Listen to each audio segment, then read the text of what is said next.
Hey everyone, I'm Kendra. And I'm Mercedes, and we're so excited to be chatting today with Damona Hoffman. Yes, about everything from her life as a dating coach to her take on my best friend's wedding. Yes, welcome, We're Damona. so excited to have you here. Thank you for having me. I get to talk about my favorite rom-com. I get to talk to my favorite ladies from the Rom-Com Yes. Room. How lucky am I? Woohoo! Thank you for having me. I know, this is gonna be fun. This is gonna be fun. Let's jump right into it. I feel like obviously we have a lot of questions about you as a dating coach Mhm. because that is huge. And I know when we last spoke, you were talking a little bit about how you are a cynic when it comes to love. And I'm curious, is being a dating coach kind of what brought you out of that mindset? And what is it about coaching people that fulfills you? Yes, I should clarify. I was a cynic. I think I said I am a cynic, but I was a cynic. I'm no Mhm. longer a cynic. I'm cautiously optimistic about love. No, I'm very optimistic about love, actually. Mhm. And oh, there's a rom-com for you. Ooh. Trust me, I will not be doing this all I all love day. it. But I really, as a dating coach, I've seen the ups and downs that people go through in their road to find love. And I've seen it, I've also lived it. Mm. And prior to meeting my husband, I swear to you, I didn't think this guy existed. In fact, for like the first 6 months to a year of dating, I used to tell him that I made him up and he didn't really exist. And maybe Aw. I'd seen my best friend's wedding too many times. We can talk about the ending there. But I just didn't know what was really possible for me because I think I had been influenced by a lot of rom-coms and a Mm. lot of love stories and a lot of fairy tales that were like, love's supposed to happen like this. And then when it doesn't happen the way that you envision in your mind, then that's when the disappointment and the frustration comes in. And Mm. so I've really made it my life's work actually to help people who are in that place that I once was and give them optimism, but also practicality of how they can design their roadmap to find a real relationship and not just one that they read about in stories. I love it. Absolutely. So, did the passion for this work come from falling in love, or did it come from like the trials and tribulations of your own dating life? It came from falling into this line of work, honestly, because I met my husband online. I was not intending to be a dating coach. I actually was a casting director for television. And Yes. I loved working in, yeah, comedy, romantic comedies. I did a lot of TV movies, and I was teaching classes for actors and how to market Ooh. themselves way before anyone was talking about personal branding anything. This is Mm. like before social media, before anyone had a concept of like I as a person and presenting myself in a way that people are going to perceive me differently than I may feel internally. And so I was teaching actors how to pick headshots that would tell their story, that would stand out from a crowd. And at the same time, I was online dating. And you know how that story goes. Mm-hmm. Basically, the Mhm. dating apps and the profile photos were the same thing that I would tell actors in how to stand out to someone that they wanted to meet. And so after I met my husband online, then people would come to me and say, "Well, how'd you meet that guy? He's pretty great." Remember, I made him up. And Mhm. they would say, "Well, show me how you did it. Like, what's your secret?" And that's really when I realized what I had been doing the whole time was applying those techniques that I'd learned in work about personal branding to online dating. So initially, I started just writing profiles for friends and for family. And then it wasn't until I started getting phone calls like, I met someone, I'm getting married, I'm having a baby. And I was like, Oh. wait, this is actually this is a job. This is a skill set that Yeah, I can share and help enhance people's lives. I love 100%. that. Yeah. Honestly, it feels like my dating profiles are always best when I get like my friends to consult on them anyway, because they just know you through a different light. So you're really like, they see how you're presenting to the world more than like your internalized like what ifs when you're building your profile.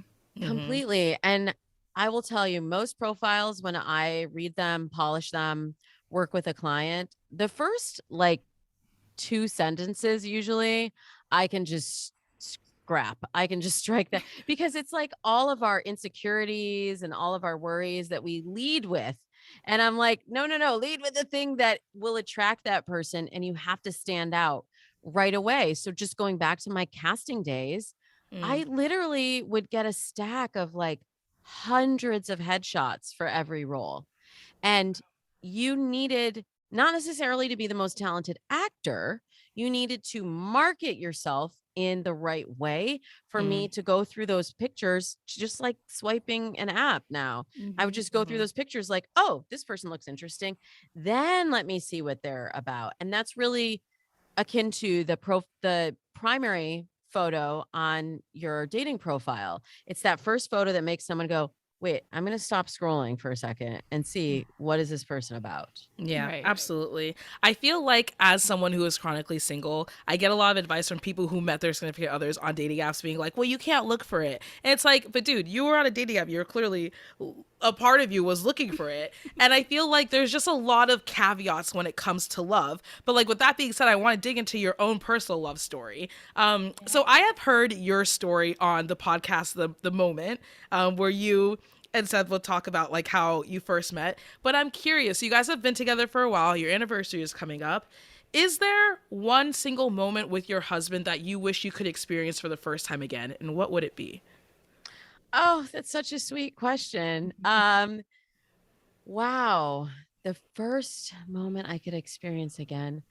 Um, Honestly, this is corny, but my wedding. Yeah. I Oh. I really I set the intention with my wedding as like, this is going to be the best day of my life. We now have 2 kids. And so I'm obligated to say the day they were born is the best day of my life. But between us, my Between us, we will wedding, tell you what. Mhm. I'm like, there was mom.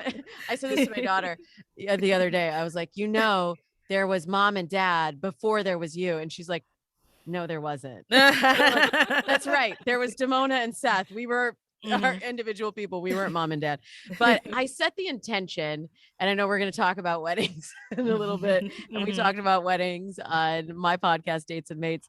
When I set the intention for the wedding, it was about the experience that I wanted myself, that I wanted to have, and the memory I was Mhm. creating, and the experience of the people who attended the wedding. I was like, I want everybody to say that was the most fun wedding I have ever been to. Mm. And I really feel like we achieved that. And I had to kick those mofos out at the end of the night. I was like, y'all, yeah, you're costing me money. Yeah. Let's wrap it up. I You don't love have to But go home, but you gotta get the hell up out of here. right? Exactly. So that was just a really special moment. And just Yeah. to know that it just unfolded so differently than any relationship I'd had previously. And it Yeah. unfolded so differently than anything I had seen in the movies. And it's just, I know you keep saying chronically single, you're chronically single. I can't wait, Kendra, for you to come in my program and for me to switch it all up. But I Yes. just want to dispute what your friends are saying, that it won't happen when you look for it. In my experience, and I've been coaching people on dating for over 15 years, that Mhm. is just patently false. And I Thank feel you. like that is a Thank you. rom-com belief. Like, Thank and you. then it'll just magically happen. Yeah. I see that when people come to finding love with intentionality, which I actually Mhm. did before I met my husband. I did this whole dating plan for myself. When Mhm. people approach it with intentionality, that's when things unfold differently. It's not Mm. magic, it's Mhm. strategy, Yeah. actually. I feel like Yeah. people just say this stuff and they have no idea where it's coming from, but because it's been regurgitated so many times, they just think that that's the correct advice, and it's not. It really isn't. You two know where it's coming from. You know exactly where it's coming from, right? Exactly. And Speaking. it matters. It's like the Yeah. media we consume Mhm. matters. Absolutely. Exactly. And Mhm. back to rom-coms, like we've discussed that you're not the biggest fan, but I do want to know more specifics, like your likes and dislikes of the genre. More of your dislikes, because I'm more curious about that. Yeah, me too. I'm just allergic to anything corny, sappy, romantic. Mhm. I think that's the thing. I'm not a cynic about love. I'm just non-romantic. Like I just don't like You're even in my life. I'm pragmatic. just like, "Oh, that just feels." Mm. My daughter would say that's cringy. Like so cringy.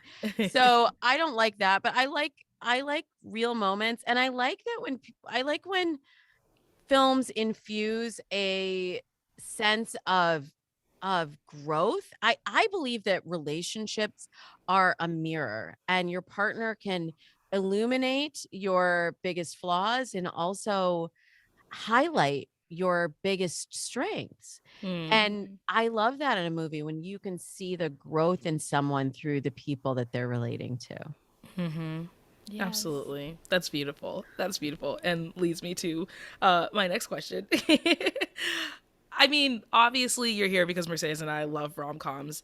And as a dating coach, I'm sure that they impact your line of work a lot. And I'm just curious, if you had to pick one rom-com character that was most similar to you, who would it be? It's funny because I would have said Jules from My Best Friend's Wedding for a long Mm. time. I would have had a problem, Damona. We would have had to have a conversation about that. We are going to have a conversation. I did relate. No, honestly, I don't know if you would classify this movie as a rom-com. I kind of do. Um, I'm definitely Cher from Clueless because, yeah. Mm. right? She Okay. always was, even though she was in the mix, she was always a little bit on the outskirts. Like she never quite fit in with the other high school kids. That was definitely my experience. I always felt older. I always dated older guys. And I always was like, I'm with you, but I kind of never, I have a very multicultural background and I've just been a little bit on the periphery of every community that I'm in a way. But I feel like that vantage point allows me to both to live in many worlds, but also to kind of observe many worlds. And I feel like Cher does that. And I also I love that she is kind of playing matchmaker as well. Yes. Do you classify Yeah. that as a rom-com? Definitely, because it's based on Emma, the novel. So, and that's a rom com. So, I totally think it's a rom com. The Jane Austen one. Yeah. Okay. It is. I didn't know that. That is Mercedes teaches me something new every single week. I kid you not. I literally, she's like my textbook for everything. Oh my God. I love all of the like classic reboots. And then like 10 Things I Hate About You is Oh my gosh. actually Mhm. Shakespeare. It's Yeah. actually Taming of the Shrew, right? Yeah. Yep. And I it just love turned that. 25. The movie just turned 25 yesterday. So, Oh my and it's so gosh. major still. Like, people still love it. And I'm turning 25. That's so weird. Yeah. No, All of us. no, I was squarely like, I remember 10 Things I Hate About You coming out. But I love that. That's one thing I love about rom-coms. And by the way, we didn't mention my husband is actually a television writer. So he writes Oh. stories for a living. And we also are both fans of classical, drama and classical writers as well. And so I love when a story can be reinvented for a new generation. And I think there's something in a lot of these foundational stories. I mean, I work a lot with my clients on like, let's take stock of what happened in prior generations, what stories and inputs are so under the surface of our consciousness, but are impacting our actions and relationships. Just take notice of it and then figure out what can you apply to your life today, what still fits and what might need to be rewritten. It's always time for a reboot, right? Definitely. Oh, always. As a Absolutely. dating coach, how often do rom coms actually come up in your sessions with clients? Not specifically a lot, but you know what comes up a lot? Actually, reality TV. Like people will be like, Ooh. "Oh, I saw this on The Bachelor, or Love is Blind." Me. It's I don't me. think we should be using Love is Blind for anything. I'm just gonna say that right Really? now. Oh my God, I love it. I love social experiment reality. I was gonna say we shouldn't be using The Bachelor, but that's a whole No. other No. Bachelor in That- Paradise. Nah. Yeah. Oh my god. X's on the What about beach. Love Island? Oh. F-Boy Island. Yeah, all that is really doing a number on us. But it is fun. It is fun to watch and to get invested in the stories. I think that's ultimately what we're all searching for, a happy ending. If not for ourselves, for the stories that we're watching. Like we want to see what happens. We want to see romance unfold. So that's why we keep watching. So speaking of romance, I want to talk about my best friend's wedding for a second because that's what we're all here to discuss, right? Yes. I feel like Mercedes and I have had this conversation before. You really like this movie, right, Mercedes? I love it. You love it. I Yeah. cannot stand it personally. I think it's like it it Then drives me crazy. I picked the right movie then. That's You did. perfect. You did, absolutely, because I have a lot of thoughts. And so we like to do this segment on our show, which you're familiar with, called Couples Therapy, where we offer dating advice for the couples in the movie on how they can improve their relationship, which of course you as a dating coach are used to. And so I would love for us to just focus on uh, Julia, Cameron Diaz's character, Dermot Mulroney, Michael, Kimmy. I'm like trying to remember everyone's names. Julia, Michael, and Kimmy. So Kimmy is played by Cameron Diaz. Michael is played by Dermot Mulroney. Am I saying that right? Yes, yeah, Dermot. got it. Dermot. Yeah. And then Julia obviously is played by Julia Roberts. Um, Mhm. and so, well, Mercedes, I want to hear your thoughts first about what you have to, what you have to say. What I love about this movie, and I mentioned this on your podcast, Damona, how it's the story of two cowards. And this is what happens when two people who are afraid to be vulnerable with each other. Dermot Mulroney's character is afraid of getting hurt again by Julia Roberts' character, who's afraid of being vulnerable ever. So she really never lets her walls down. And this is the product of that. So he goes with the safest option. I don't think he's really in love with Cameron Diaz, but he's going to go with her because he knows it's less pain than confessing his love to Julia Roberts and then it not translating back to him. So that's Yeah. what I love about it. I also just love that it kind of puts all the cinematic fantasy of a rom-com into an almost like realistic way of like, okay, this is what these antics would look like in real life, and they do not translate well and they're not going to go over well for you. And even if you're like chasing somebody down through a city, it's not really going to work out for you if you're too late anyway. And that's what I love about it. Like, it's kind of just giving you a lesson on timing and like you need to be honest. But I think maybe one of the things I didn't like about this movie is I would like it so much more if they made Kim a villain. If they made her unlikable or just some sort of Meredith Blake type character from The Parent Trap, right? Just But someone really unlikable. And I Julia didn't Roberts is supposed to be the villain. Like she's just I hands down the villain. I know, but it's hard for me to root for villains, right? Like we just did an Yeah. episode on Pitch Perfect this week, and we were talking about the main character Becca and how she's just such an unlikely protagonist. And I feel like it's the same with Jules. She's just an unlikely protagonist. I'm not rooting for you to ruin someone's marriage, especially if the other person is like super likable. Like Kimmy's really endearing. You could tell a lot of her personality just comes from her being young and ignorant and kind of not knowing about the world, but just operating off of love. Like I just love, like, you know, when you're in that age, you're just like, love is the only thing that you need, and then you get older and you realize that's not necessarily the truth. Damon, I know you can speak on that. And so I feel like I can't, it's hard for me when movies derive from that kind of classic formula, especially rom-coms. It's really hard for me to root for who the creators, the filmmakers want us to root for. And I just couldn't root for Jules because I was like, you had 9 years, my dude. You had 9 years to tell this man that you loved him, and you were waiting until he's happy and he's in a good place in his life and he's met an amazing woman to do it. And I can't agree with that. See, that's why I love the movie because I don't think there is a villain. And it is such an Mm. anti rom-com because it is real. Like Mercedes was saying, like Mm-hmm. that I could see a piece of myself in all of those characters. And she doesn't make the right choices. And that's what Mm-hmm. I love about it, that you see how those wrong choices play out for Jules. And Mm-hmm. I don't think that Jules and Michael actually are in love. I don't think there was that risk of like I'm actually in love with her because they would have gone together if they really had that connection. They Mm-hmm. had a friend connection.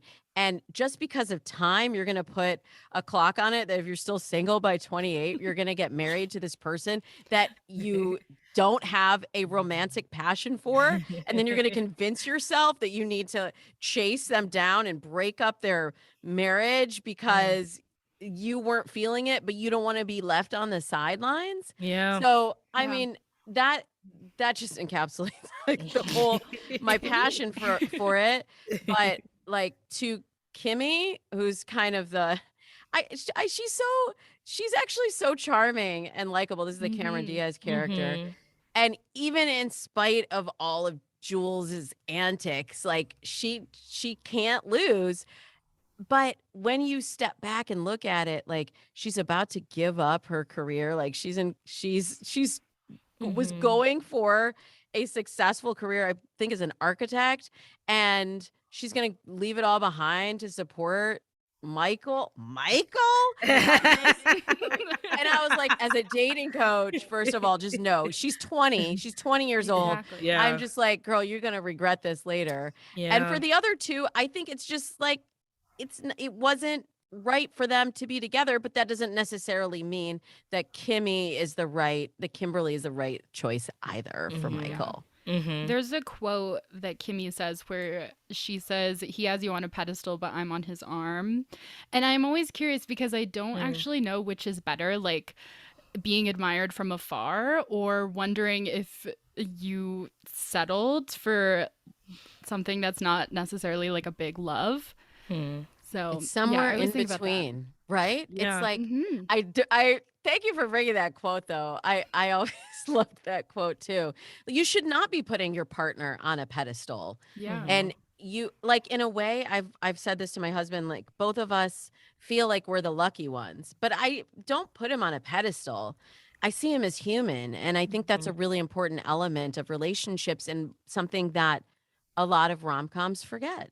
And Yeah. that's why I love Definitely. there's so much humanity in these two delightfully flawed characters. Yeah, Hmm. absolutely. I would say if I had to give advice for all three, so for Julia, I would just say be brave, be bold, but timing too, right? I wish she would tap into I wish she had sat down and analyzed her wants and her needs and her feelings before all of this happened so as not to sabotage someone else's happy moment. For Michael, I feel like he needs to make a list. I've always heard this from a very young age to make a list of the person that you want most in life. Like you're not necessarily like a dream person, but like your ideal person. Because in relationships, what people tend to do is with the more that they date other people, the next person that they date, they just compare them to the person they were with before and not necessarily what they want. And they think because this person is better than who I was with before, they must be good for me. And I feel like Michael needs to sit down and make a list of exactly who he wants and go out and find that person.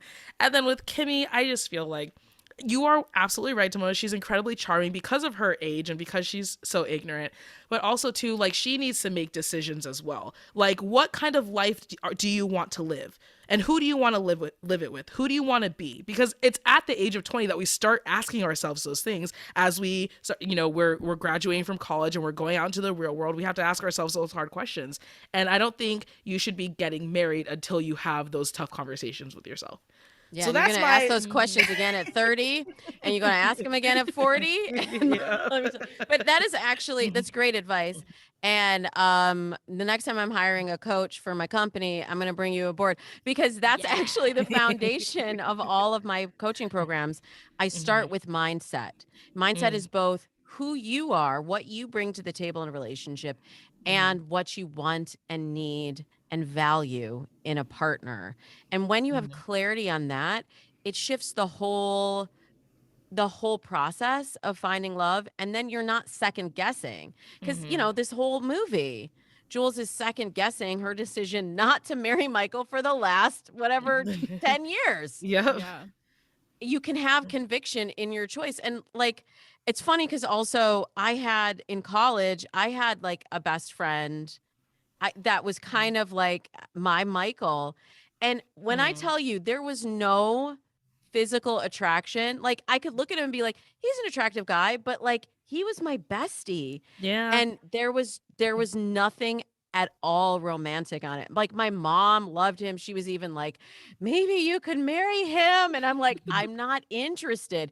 And so when I watched this movie, I would think about him and think like, there's no way that I would ever put that like, well, if I get to 28 and we're not married, that then he would become the right choice for me when he Mhm. wasn't for the last 10 years. Yeah. 28 is so young too. Every time I hear their deal for 28, I'm like, because usually hear that they're like, oh, when I'm 40 and if we're not married at 40, this will happen. But every time I watch it and I hear 28 again, I'm like, oh my gosh. This But you did have to come out remember, 25 years ago. I was about to say 28 Yeah. was old back then because everyone was getting married in their Oh, early 20s. So like you were an old maid if you were 28 and not married. Well, yeah, the age of marriage has actually been increasing dramatically. It was pretty Mhm. static for many years, like up until the 1970s.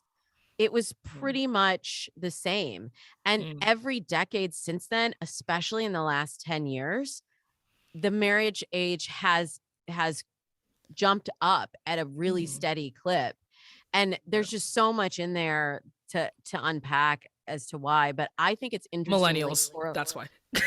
well, I think dating apps is a big part of that. definitely. Mhm. Not actually as most people would think, like negatively. I think it actually gave us the possibility of finding people who were beyond our social circle and better match for us and not just out Mm. of convenience.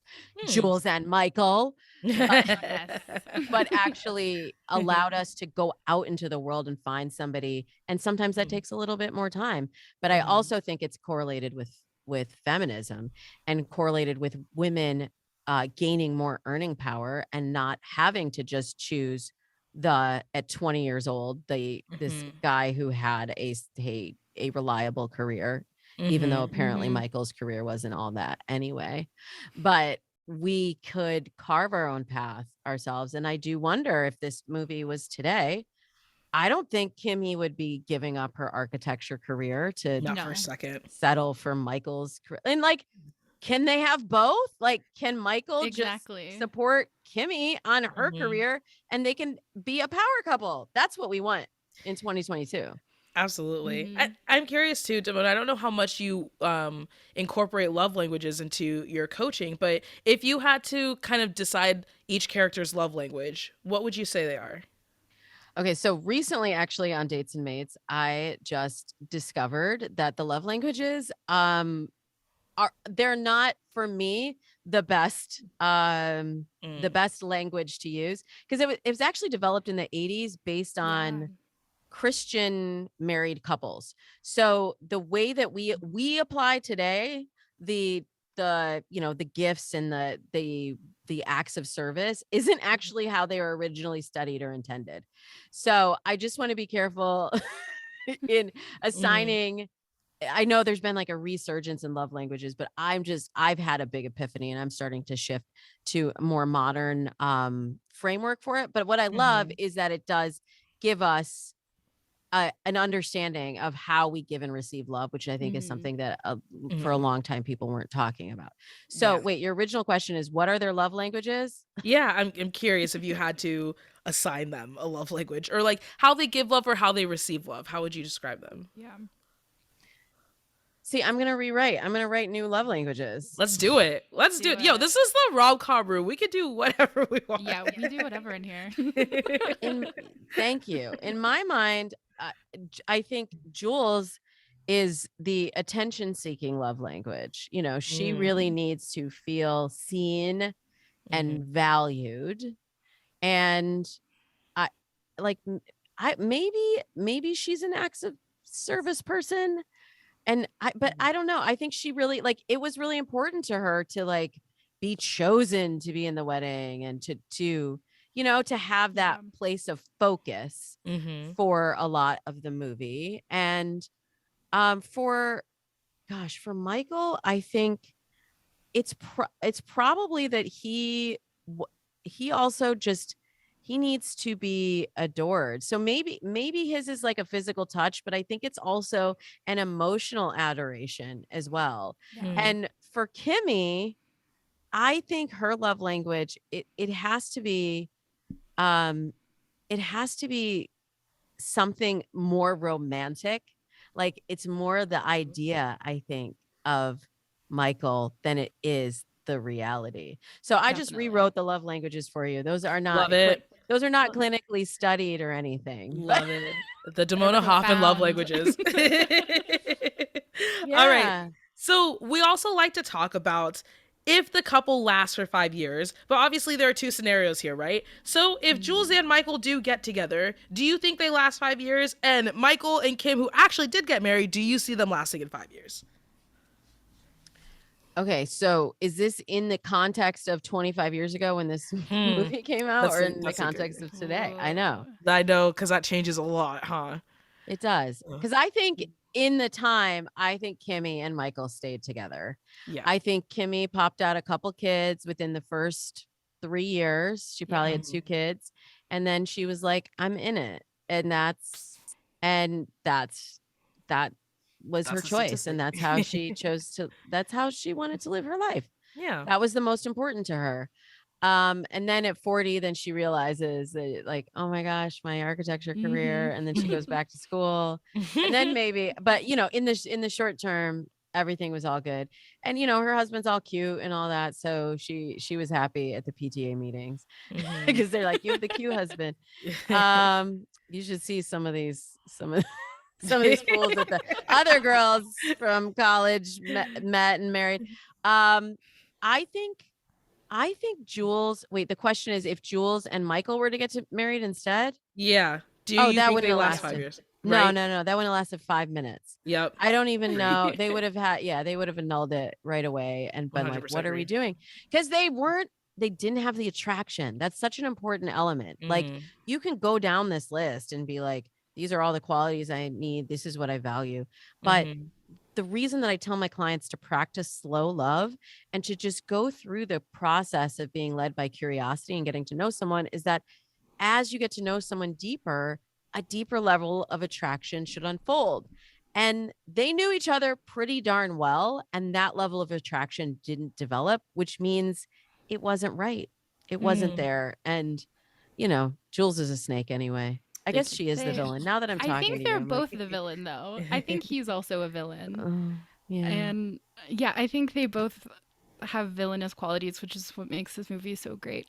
But I also, they have such a physical chemistry together, like the scene with the ring where That was so he, like, sensual. it's crazy. He takes the ring off her finger with his mouth. Oh my God. Just thinking about it, Too I'm much. like, whoa, Yeah. so much. So I think that also blurs their judgment a lot. So they perceive it as like way more than it is, even though they don't really know each other on any romantic level, besides like one hookup, which really doesn't say much when it was 10 years ago. Sure doesn't. Yeah, I agree with that. I agree with that. Oh, all right, guys. I feel like just to wrap it up, let's talk about what are some aspects of the movie that make you a fan, or do you have a memorable scene or something that has happened that you really like in the movie? I feel like I really like Jules' friend, her gay best friend. Oh my gosh, yes. I was going to say the same thing. Amazing. Anyone who is interested in musicals, that you are my person. So the fact that he just like belts out singing the song at dinner, I love that scene. I love the scene at the end where he calls her on the phone, right? And then he's like Yes. across the room and he's like radiant with charisma. And he's so dang cute. And I was also like my other best friend wedding. We're always musical person. We're always the gay friends. So I was like, he would totally be my friend. Same. Love it. Mercedes, how about you? My favorite scene is when they're on the ferry together and you see this moment and I'm like, this is going to be the moment they're going to confess their love, and they're just looking at each other and it's so intense. You're at the edge of your seat and then silence. Nothing happens. They just don't let themselves say anything. And I'm like, these are cowards. These are two cowards who any ounce of care they have for each other is just under like layers of fear. 100%. Oh gosh. It's a lot. Such a great movie. I love it. good. Have we convinced you to maybe see it through a different prism? I'm gonna say yes because I love you, Damona. You're my favorite. I'm gonna say yes. I don't want you to feel like Convincing. your time in the rom-com room was wasted. I learned a lot. I did learn a lot, and I feel like my perception has changed. So thank you both. Like I'm always open to learning new things about love. So Just a new perspective. Just a new perspective. welcome. Yes. Glad I Thank could you. do Well, Damona, thank you so much for joining us. We were so happy to have you here. Yes, Thank we you had for such a having blast me. with you. I always have fun with you two. I wish you continued success with the Rom-Com Room, and I hope you'll come back to Dates and Mates again. Absolutely. Yes, Thank we'd love you. it.